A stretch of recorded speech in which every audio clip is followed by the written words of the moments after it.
Hey, what is up, guys? Tucker here from the Prelaunch Profit Podcast. Thanks for joining today.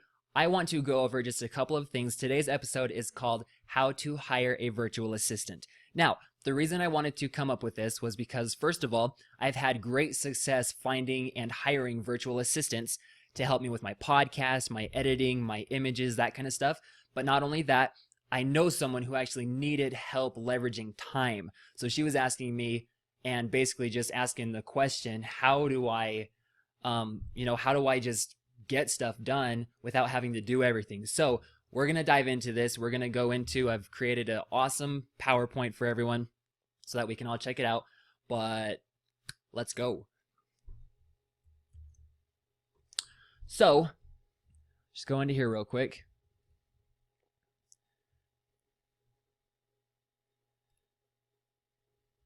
There we go. Cool. Okay, so again, how to hire a virtual assistant by me. Now, this is what you're doing. Guaranteed you are doing at least one of these things. 9 out of 10 of you are doing this. You're trying to come up with too many things, too many strategies, making it impossible to get anything done. Well, you're actually doing too much. If you ask anyone, ask any successful businessman, any businesswoman, any successful millionaire, anyone, ask anyone who has been successful financially, or really anyone with a team. A successful person has a successful team behind them. Ask any millionaire, and they will tell you that they have worked with a millionaire team, which is really important, thinking that, you actually can spread the load actually a lot. What you want to be doing is what you do best. A lot of people actually think hiring is too much money, thinking that, I have to do everything because hiring it out is going to cost way too much. Well, I'm just going to point it out honestly and bluntly. That's wrong, because actually you can find people who will actually do things for cheap, and it's a win-win scenario. You get things done quicker, you get to work on what you're best at, and you're also paying someone to do something for you. And here's the thing. If you're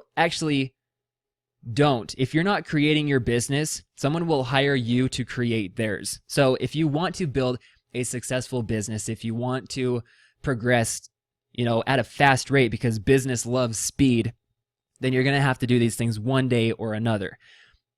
You'll also do more with the less you do. So the less you do, the more you'll accomplish. Moving on. Why you should hire a virtual assistant? Great question. So I've got 5. Anyway, get better at what you do best. Focus on your strengths. So the reason I'm bringing this up is because for me personally, I love creating content. I love creating content. I love building relationships. I love lead generation, and I love teaching. Those are the things I'm best at. So I would really recommend for you guys to actually find out what you're best at, and then just hone in on that as much as you can to be able to be the best person you can be, but also the most efficient. Number 2, you can't do everything, period. I like this part. You'll die before you make a buck online. I'm serious. You can do everything, but again, business loves speed. There are some people who are really systematic. They can do everything by themselves. They do this 24/7, that kind of stuff. But, some people can't. Personally, for me, I don't want to be doing this stuff all day long. I like having the freedom of waking up at 10 in the morning, looking at my bank account and seeing more money added to it, if you know what I mean. Number 3, let someone else do what they are best at. You can spend an entire year learning something, whether it's Facebook ads, whether it's creating awesome PowerPoints, blog posts, becoming a virtual assistant, but someone already out there already knows more than you, so why not let them do it, hire them out, and money actually helps you leverage time. It's going to cost one way or another, whether it's going to cost you time or it's going to cost you money. Personally, I know for me, I've only got around 80 to 100 years left, so I would rather leverage my time to speed up the process. And then 4, my favorite part, can you actually see the CEO of McDonald's sweeping and cleaning the bathroom? So this is what I want to point out, because no, you will not see him cleaning the bathroom. Maybe. Of course, there are certain people that would. But the point is, the whole concept behind this is actually let the CEO do what he is best at and actually run the company, before the company goes under and everyone loses their job. So everyone has a part in the whole matter. You want to make sure to get better at what you do best. Someone else already knows how to do it and how to do it better than you trying to learn it all for an entire year to 10 years. Also, again, like we talked about, speed works, it's magic. Spread that workload. So before you even consider about hiring a virtual assistant, pay close attention to these following steps. Make sure you know what to hire one out for. So again, what is it that you want them to do? Don't just go and hire some random virtual assistant if you don't have a game plan of what you are going to accomplish. Make sure you have a really good written out plan and system so that they can do what they're best at and you can do what you're best at, and then everything gets done quicker. Make sure you aren't hiring out your strengths. You make sure that you are actually doing what you do best and hire out everything else. I want you to pick 1 to 5 things, and that's too much. 1 to like 2 things, maybe 3, that you are really good at, and just hone in on those, get really good at those, and then hire out everything else. Make sure you know the reason why you want one. If you don't know if you don't know why, don't get one, period. Just you're wasting time. You're going to waste money if you don't know the reason why. Make sure you can afford one. Pretty simple. Actually, no. Some are actually really pricey, others expensive, but then others can, you can actually afford. So make sure you're actually hiring good, high quality individuals who can carry out a workload for you at a relative easy price. And, if for you personally, whoever's on the other side of this screen listening to this, I want you to set a dollar amount of what you're worth per hour. So if you are worth $30 an hour, you make sure that you're doing those 1 to 3 things and then hire out everything else. That equals about $30 an hour. If you're worth $300 an hour, then again, make sure that you are working $300 an hour instead of $10 an hour. So that's just something to keep in mind. Also, make sure that you do your homework. Make sure, we're going to go into this here in a sec, but make sure you're finding the right people, because there's a lot of people out there just trying to make, an extra quick buck. What you should do to hire a virtual assistant. Now, there's a couple ways to do this. I'm going to teach you one way. Well, there's 2 ways inside one way. There's a ton of different sites out there, but you're first going to go to Upwork. You're going to search for the type of people and individual that you want help with. You're going to look at the names, how many hours they have, their hourly price, where they're from, their rating, and then boom, you hire them. Again, continued 2, you can actually create a proposal or a job title, explain everything that you want, be really specific with the correct title, etc.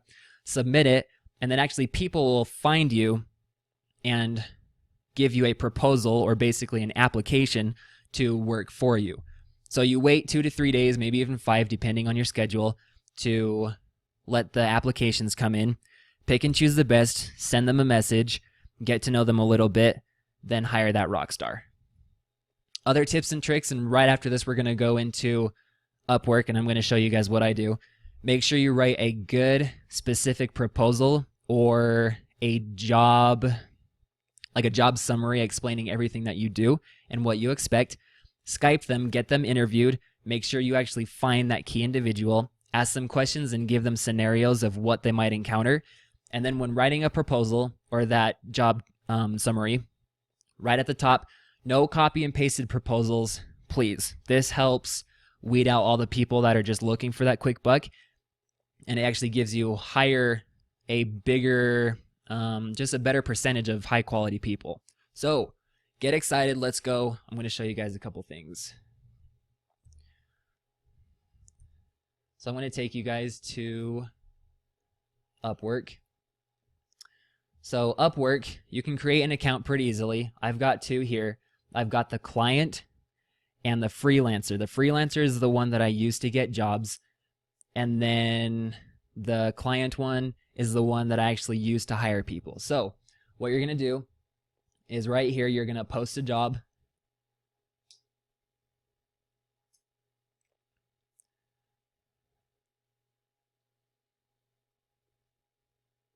Let it come up for a sec. Post a job, and then you're just going to fill out everything that you need. Make sure you actually use really good keywords here for the job posting because that's where people are going to find it. And then go back to my other screen. I would just recommend creating a job, just like how it said. And then after that, so 2 virtual assistants needed, SEO, internet, blah, blah, blah. Marketing videos created and edited. So 36 people have already applied. I've messaged for this one, 26 of them, and then you hire the one. So for instance, to be able to do this interview right here, the Prelaunch Profit Podcast, how Dan Henry, basically a pizza boy, turned $450 into $900K in sales with Facebook ads. I had someone for $60 edit 2 podcast episodes, and that is him right here. So thank you for your, thank you for oh my gosh, thank you guys for watching, and let me know if you have any questions. I will probably go in more depth and actually show you guys more step by step, but this is a really good way to actually get things done. Thanks, and I'll see you guys later. Ciao.